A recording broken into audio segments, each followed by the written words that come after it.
Cara pesara bijak lindungi simpanan persaraan. Save dan share dulu video ni untuk rujukan di masa akan datang. Bagi golongan pesara, persoalan utama ialah sama ada duit persaraan perlu digunakan semata-mata untuk perbelanjaan atau dilaburkan. Prinsip asas yang perlu difahami ialah pesara tidak mempunyai kelebihan masa dan tenaga seperti golongan muda. Oleh itu, langkah pertama yang penting ialah mengelakkan pelaburan berisiko tinggi seperti saham ataupun unit trust sekiranya tidak mempunyai ilmu yang mencukupi, kerana risiko kehilangan simpanan adalah besar dan sukar untuk dibina semula.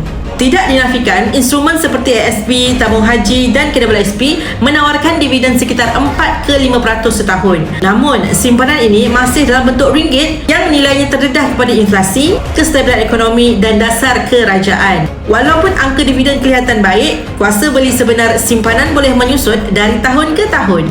Emas pula berbeza sifatnya. Ia adalah logam semula jadi yang tidak perlu dicipta semula dan tidak bergantung kepada prestasi ekonomi ataupun sistem keuangan. Nilai emas terletak pada berat dan ketelinannya, bukan pada janji pulangan.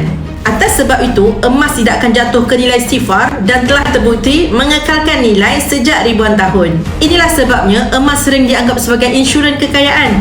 Apabila nilai mata wang jatuh, harga emas cenderung meningkat sekaligus membantu mengekalkan kuasa beli. Kesimpulannya bagi pesara, keutamaan ialah melindungi simpanan daripada pelaburan berisiko, mengekalkan nilai kekayaan daripada inflasi dan merancang penggunaan simpanan persaraan supaya ia mencukupi sepanjang tempoh persaraan. Bagi yang berminat untuk memulakan simpanan emas dalam bentuk emas fizikal bersama Public Gold, tuan-puan boleh klik link di bio Safia Sofian, daftar akaun emas secara percuma, kemudian saya akan bimbing step seterusnya.